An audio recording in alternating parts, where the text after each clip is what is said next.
Hi, I'm Ross Mayfield, investment strategist at Baird, and we are back for another weekly update with our friends at Strategas. Today, we are lucky enough to be joined by partner and head of the firm's technical and macro research team, Chris Verrone. Chris, how are you doing this morning?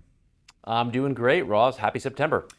Yeah, well, a rough start to September, to be sure. Similar vibes to the beginning of August. So let's start there, kind of in the context of something you've been talking about for a few weeks now, which is this character change in markets from sector leadership, from what the macro Yeah. looks like, and then how that, reflects when the market has a big down day like we saw at the beginning of this week. Yeah, I think a really great place to start, and kind of first just by outlining or reminding ourselves that September tends to be a soft month anyway.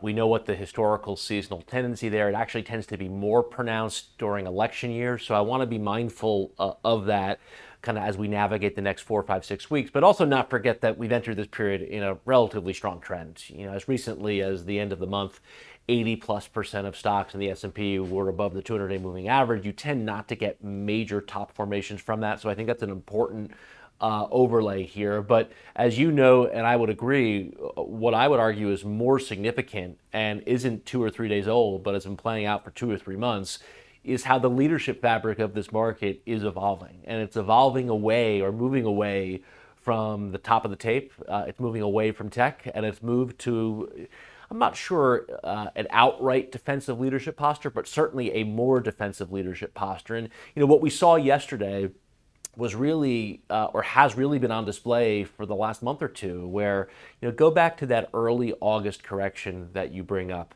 Remember, the triple Qs, the Nasdaq 100, went down more, 16% in early August, than the equal weight S&P went down, only about 5 or 6%. And as they rallied off those August lows, what made a new high and what didn't? Equal weight S&P did make a new high. Tech and the triple Qs and the semis did not.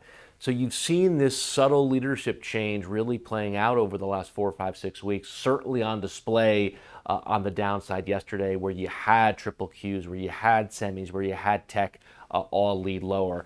I think this is the beginning of something in terms of this leadership change, and I expect it to be with us longer than many think.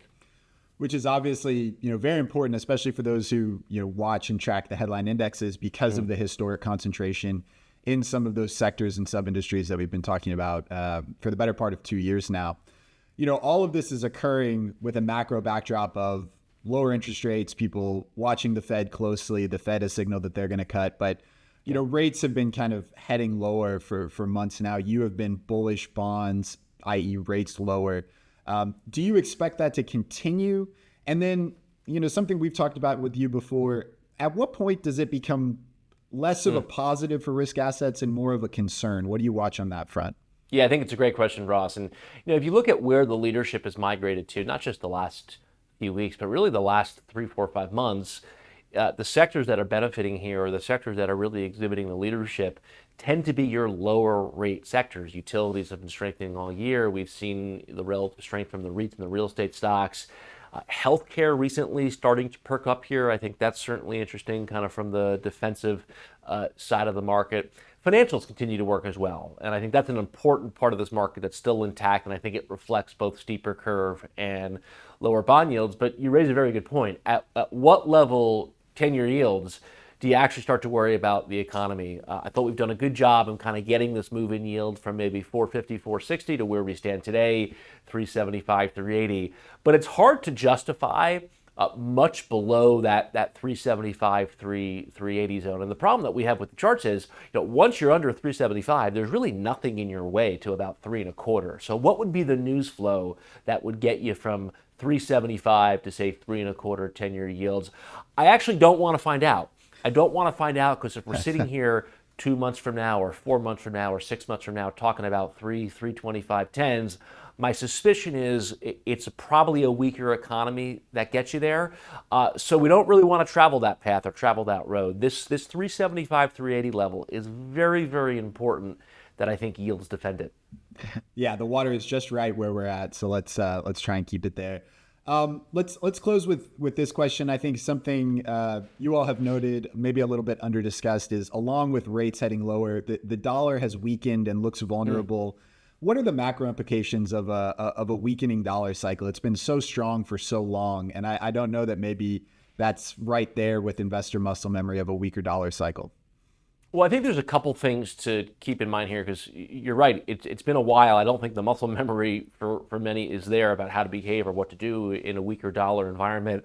One thing I'm a bit put off by is that you've had weaker dollar, but the commodities haven't rallied. Let's put gold aside here for a moment, but you've had weaker dollar and crude's been down, copper's been down, energy broadly, the energy stocks have been down. So weaker dollar is not translating itself into some bid for natural resources.